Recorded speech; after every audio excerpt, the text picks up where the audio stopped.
والی عورت کو خریدا اور کہا کہ خواجہ قطب الدین بختیار کاکی پر الزام لگا۔ اللہ اکبر۔ ایک دن عدالت کا دن لگا تھا، عدالت سجی تھی، بادشاہ شمس الدین التمش بیٹھا ہوا تھا دربار میں، قاضی کے دربار میں۔ چوکھٹ کے باہر ایک خاتون کے رونے کی آواز آئی، بڑی تیز تیز رونے لگی، ایسا لگا جیسے کوئی قیامت اس پہ ٹوٹ پڑی ہو۔ قاضی نے کہا جلدی کرو، دیکھو باہر کون ہے، کون اتنے درد کے ساتھ رو رہا ہے۔ قاضی کے حکم کے مطابق دروازے پر اللہ اکبر اتنا اس نے کہا تھا، قاضی نے کہا پتا کون سا ظلم تیرے ساتھ ہوا ہے؟ جیسے قاضی نے اتنا کہا، بادشاہ کہتا بتا تو صحیح، فوراً انصاف کیا جائے گا۔ جیسے انصاف کی بات آئی ہے، خاتون کہتی ہے تو جس کا نام میں لینے والی ہوں تو اسے سزا نہیں دے سکتا ہے، تو اس کو سزا نہیں سنا سکتا ہے۔ کہا نام تو بتا، پھر دیکھ نظام مصطفیٰ کی کیا اصول میرے دربار میں ہے، مجرم کوئی بھی ہو سزا دی جائے گی۔ جیسے اس نے مضبوط کر لیا بادشاہ کو، اس کے بعد کہتی ہے بادشاہ پوچھنا چاہتا کہ ظلم کیا ہے اور جرم اور خطا کیا ہوئی ہے؟ اس نے کہا ہاں بتا۔ اس نے کہا دیکھ میری گود میں جو 2 ماہ کا بچہ ہے، یہ حرام کا ہے، یہ حلال کا نہیں ہے، اس کا مجرم کون ہے؟ اس نے کہا بادشاہ نام نہ پوچھ، کیسے سزا دے گا؟ کہا نام بتا۔ جیسے اتنا کہا نا نام بتا، خاتون کہتی ہے کہ سن، جرم جس نے کیا ہے وہ کوئی اور نہیں بلکہ تیرا پیر خواجہ قطب الدین بختیار کاکی ہے۔ اللہ اکبر۔ سوچو تو چلو صاحب، اللہ والوں پہ لوگ کیسے کیسے الزام لگایا کرو۔ اللہ اکبر۔ دیکھو تو شکیب حضرت خواجہ قطب الدین بختیار کاکی کا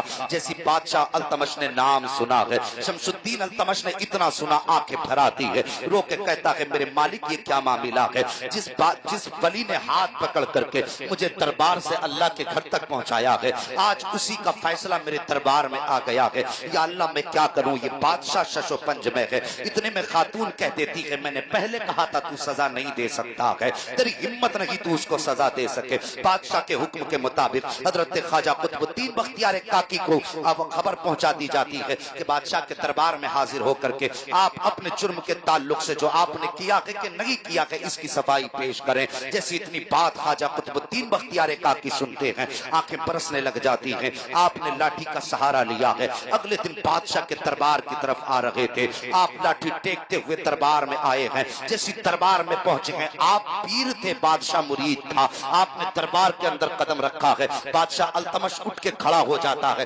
جیسے ہی کھڑا ہوا آپ فرماتے ہیں بیٹھ جا بیٹے، آج میں تیرا پیر بن کر کے نہیں آیا ہوں بلکہ تیرے بارگاہ میں آج تیرے دربار میں مجرم بن کر کے آیا ہوں، آج بیٹھ جا۔ آپ کہتے ہیں افسوس آج قطب الدین بختیار کاکی کو یہ دن بھی دیکھنا تھا کہ اپنے نہ کیے ہوئے جرم کی صفائی میں آج قطب الدین بختیار کاکی کو تیرے دربار میں آنا پڑا ہے۔ آ کر کے کھڑے ہو جاتے ہیں، اس کے بعد کہتے ہیں خاتون بتا کون سا جرم میں نے کیا ہے؟ خاتون سامنے کھڑی تھی کیونکہ پیسوں پہ بک چکی تھی، الزام لگانا اس کا مقصد تھا، اس نے پیسہ لے لیا تھا۔ اس نے خواجہ قطب الدین کا چہرہ دیکھا اور دیکھنے کے بعد کہتی ہے بابا تو ہی ہے نا جو رات کو تہجد پڑھنے کے بہانے اپنے غلاموں کو بھیج کر کے مجھے گھر سے اٹھوایا کرتا تھا، ایک دروازے سے بلاتا تھا دوسرے دروازے سے باہر نکالا کرتا تھا۔ جیسی اتنا خاتون نے کہا ہے، خواجہ قطب الدین کی آنکھیں برسنے لگ جاتی ہیں، کہتے پتا تیرا کوئی گواہ بھی ہے؟ اس نے 4 کلمہ پڑھنے والے گواہ کھڑے کر دیے ہیں جو پیسوں پر خریدے گئے تھے،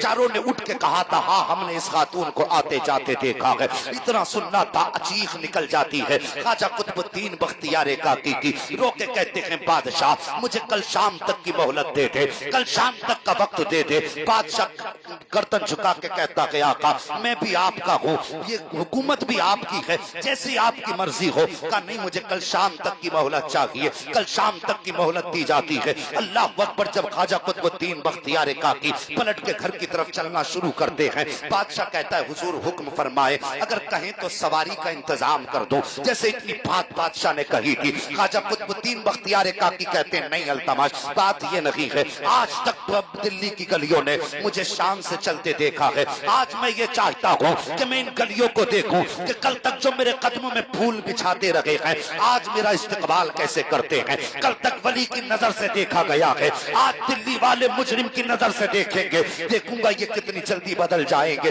آپ نے لاٹھی کا سہارا لیا ہے، دیکھتے دیکھتے باہر چلے ہیں، لوگوں کی نظریں بدل چکی ہیں، اعتقاد بدل چکے چکے ہیں، خیالات بدل چکے ہیں، جو کل تک عزت کر رہے تھے آج نفرت کی نگاہوں سے دیکھ رہے ہیں۔ آپ گئے ہیں اپنے کمرے پر، شام کا وقت آیا ہے، اللہ اکبر، جیسی شام کا وقت آیا ہے آپ شام کے وقت میں روتے ہیں اور رو کے اپنے خواجہ غریب نواز اپنے پیر و مرشد کو آواز دے کے کہتے ہیں میرے مرشد، کیا مجھے اسی لیے دہلی پہ چھوڑا گیا تھا؟ میں کوئی اتنا تو لاوارث نہیں ہوں کہ جس کو جو چاہ کے آ کر کے جرم لگا دے، جو چاہ کے آ کر کے الزام لگا دے۔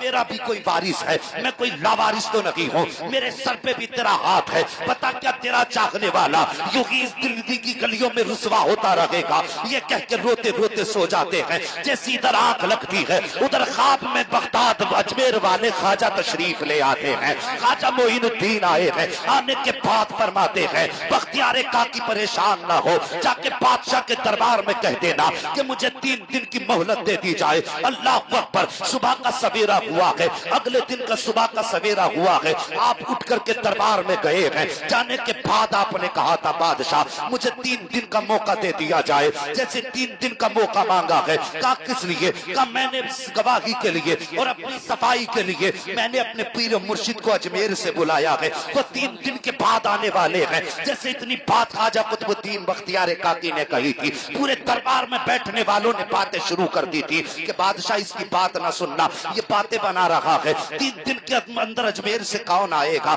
کیسے اس کے مرشد آئیں گے؟ یہ وقت بڑھا کر کے اپنی زندگی کو بچانا چاہتے ہیں، لہذا سزا بھی دی جائے۔ آپ نے کہا تھا بادشاہ تیری مرضی ہے، اب چاہے تو سزا دے دے، چاہے تو 3 دن کی مہلت دے دے۔ بادشاہ نے کہا خبردار، ان بزرگ کو 3 دن کی مہلت دی جاتی ہے۔ خواجہ قطب الدین بختیار کاکی کو 3 دن کی مہلت مل جا رہی ہے۔ 3 دن کا جب تیسرا دن آیا ہے، مغرب کا وقت آیا ہے، آخری دن ہے، اگلے دن آپ کی بارگاہ میں آپ کو عدالت میں طلب کیا جانا تھا۔ آپ شام کے وقت مصلی پہ کھڑے ہیں نماز پڑھانے کے لیے، جیسی مصلی پہ کھڑے ہیں آپ کے دل میں خیال آیا ہے کہ میرے مرشد تو نہیں آیا ہے، لیکن ابھی تک بختیار کاکی کی حسرتیں نہیں ٹوٹی ہیں، تیرے آنے میں تاخیر ضرور ہوئی ہے لیکن ابھی تک میری آرزویں قائم ہیں، ابھی تک میری امیدیں تیرے دامن سے وابستہ ہیں، تو ضرور آئے گا، دیر سے ضرور آئے گا۔ ابھی یہ کہہ کے آپ نے نماز کی نیت باندھی ہے، نماز کی نیت کی نماز پڑھنا شروع کی ہے۔ جیسی آپ نے سلام پھیرا ہے، کیا دیکھتے ہیں کہ آپ نے سلام پھیرا ہے لیکن معین الدین اجمیری کی 2 رکعتیں باقی رہ گئی تھی، 2 رکعتیں باقی رہ گئی ہیں۔ نماز سے فارغ ہوئے ہیں، سرکار غریب نواز کے قدموں کی طرف دوڑے اور دوڑ کے کہتے ہیں آقا آپ نے کہا فاقے کرنے ہیں، میں نے فاقے کر لیے۔ آپ نے کہا وطن نہیں جانا ہے، میں وطن نہیں گیا ہوں۔ آپ نے کہا رات کو جاگ کر عبادت کرنی ہے، میں نے راتوں رات جاگ کر عبادت کی۔ آپ نے کہا دن میں روزے رکھنے ہیں، میں نے دن بھر روزے رکھے ہیں، لیکن میرے مرشد یہ تو نہیں بتایا تھا جو دلی والوں نے میرے ساتھ کیا ہے۔ اتنا سننا تھا غریب نواز ڈانٹ دیتے ہیں، کہتے خبردار بختیار کاکی چپ ہو جا، تو اپنے آپ کو کیا اپنے آپ کو حضرت یوسف سے بڑا سمجھتا ہے؟ کیا تو اپنے آپ کو حضرت عائشہ صدیقہ سے بڑا سمجھتا ہے؟ اللہ والوں کی راہ میں آزمائشیں آیا کرتی ہیں، لیکن یاد رکھ اللہ والے کبھی لاوارث نہیں ہوا کرتے ہیں۔ خواجہ قطب الدین بختیار کاکی مرشد کے دربار میں کھڑے ہو کے کہتے ہیں حضور خطا ہو گئی۔ فرماتے جاؤ جا کے خبر بھیج دو، صبح دربار لگے اور میرے قطب الدین کا فیصلہ ہو۔ سوچو جس کی حمایت میں معین الدین اجمیری کھڑے ہوں، پھر اس کے مقدمے میں اسے ہرا کون سکتا؟ کہتے کہہ دو خبر بھیج دو، صبح میں فیصلہ ہوگا۔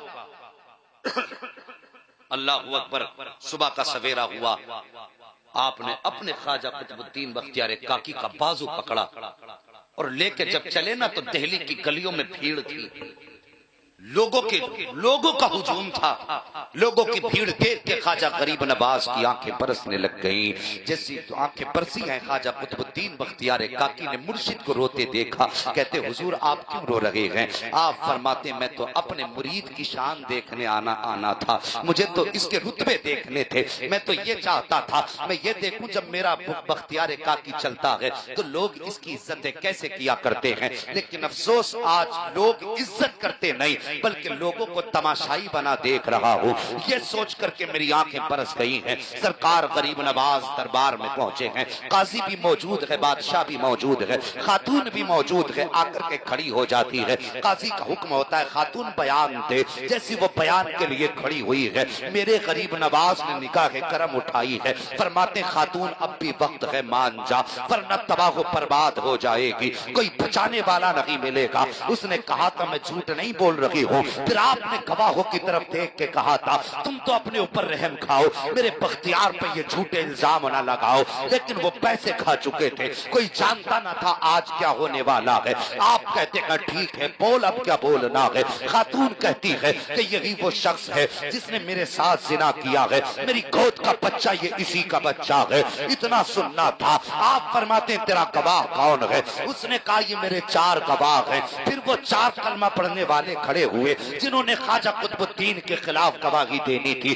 اٹھ کے کہتے ہم نے اپنی آنکھوں سے دیکھا ہے، ہم نے اپنی آنکھوں سے دیکھا ہے کہ یہ تہجد کے بہانے اٹھتے تھے اور اس عورت کے ساتھ مکالہ کیا کرتے تھے۔ اللہ اکبر! اب نبی کے شہزادے کو جلال آ جاتا ہے، غریب نواز کے تیور بدل جاتے ہیں۔ وہ جو زمانے کو نوازنے کے لیے آیا تھا اب اس کے تیور بدلے ہیں۔ آپ آگے بڑھے ہیں اور بڑھنے کے بعد عورت کے قریب آئے ہیں، کہتے ٹھہر جائیے قاضی صاحب، ابھی فیصلہ مت سنائیے، انہوں نے اپنے گواہ پیش کر دیے ہیں، اب معین الدین اپنا گواہ پیش کرنے والا ہے۔ جیسی اتنا سنا تھا خواجہ قطب الدین کہتے ہیں حضور کون گواہ ہے؟ کوئی گواہ بھی نہیں ہے۔ اتنا سننا تھا معین الدین اجمیری نے کہا تھا اس کے لیے یہ 4 گواہ پیسوں پہ بک کر آئے ہیں تب یہ گواہی دے رہے ہیں، اور تیری باقی کی گواہی یہ 4 نہیں، یہ مجمع نہیں، بلکہ یہ 2 ماہ کا بچہ جو خاتون کی گود میں ہے یہ اپنی زبان سے دے گا۔ جیسے اتنی بات کہی تھی تو سب نے کہا تھا معین الدین پہ وقوف نہ بنائیے، کبھی 2 ماہ کے بچے بولا کرتے ہیں۔ آپ نے فرمایا تھا یاد کرو مریم کی کہانی، جب لوگوں نے الزام لگایا تھا وہ بھی ولیہ تھی، ان کی گود میں بھی بچہ تھا، جب ان کی باقی کی بات آئی تھی تو اس بچے نے گواہی دے دی۔ آج اس کی باقی کی بات ہے تو یہ بچہ گواہی دے گا۔ اللہ سب کو سلامت رکھے، سارے بول دو یا رسول اللہ، یا رسول اللہ۔ سبحان اللہ۔ صاحب اتنی بات کہی نا پورے مجمع پہ سکتا تھا، لیکن کچھ لوگوں نے سمجھا بھائی لگتا ہے یہ ڈرا دھمکا رہے ہوں، انہیں پتا نہیں تھا یہ وہی ہے جو پتھر کے کان اینٹھتے تو وہ بولنے لگ جاتا۔ سبحان اللہ۔ اور یہاں تو پھر بھی انسان کی ذات ہے۔ آپ نے فرمایا یہ بچہ ہمارے پاس لایا، پورا مجمع ہے، بھیڑ ہے، دربار ہے بادشاہ کا۔ جیسی وہ بچہ سرکار غریب نواز کی بارگاہ میں پیش کیا گیا، میرے غریب نواز نے بچے کے چہرے سے کپڑا ہٹایا، میرے غریب نواز نے بچے کے چہرے سے کپڑا ہٹایا، اور اس کے بعد فرماتے ہیں میں تجھ سے یہ نہیں پوچھتا کہ یہ میرا بختیار کاکی اس کا مجرم ہے کہ نہیں، بس تو یہ بتا دے تیرا باپ کون ہے۔ اللہ اکبر! اب رازوں سے پردہ اٹھنے والا، تو بتا تیرا باپ کون ہے۔ کوئی جواب نہیں آیا۔ جب کوئی جواب نہیں آیا یوں نگاہ اٹھائی اور رو کے کہتے مالک جب مریم کی عزت پہ آنچ آئی تھی تو تو نے بچے سے گواہی دلوائی ہے۔ یا اللہ وہ بنی اسرائیل کی ولیہ تھی، آج تو تیرے محبوب کی امت کا ولی ہے جس کی عزت پہ آ کے بنی ہے۔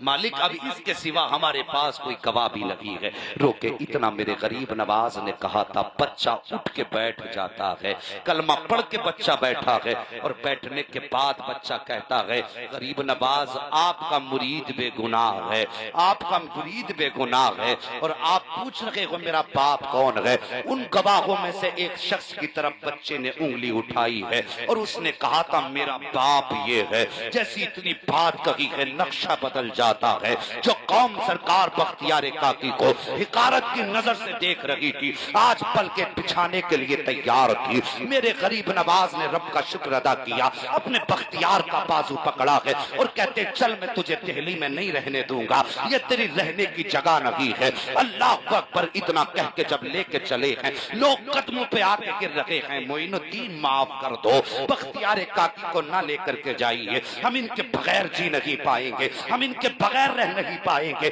آپ فرماتے ہیں تم نے میرے بختیار کے ساتھ ایسا کیا ہے، اب مجھے گوارا نہیں ہے، میں اس کو اپنی نظروں کے سامنے رکھوں گا، یہ میں نے تمہیں دیا تھا، یہ میرے نانا کی مرضی تھی اور لے کر کے جا رہا ہوں، اب تمہارے بیچ نہیں چھوڑوں گا۔ جب اتنا کہا تھا، اللہ اکبر، لوگ قدموں میں بچ جاتے ہیں، کہتے حضور خطا معاف ہو۔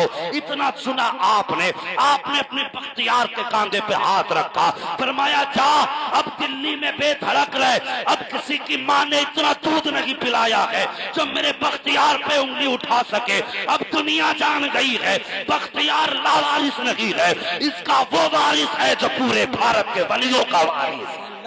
او لوگو، اللہ کے ولیوں سے پیار کرو،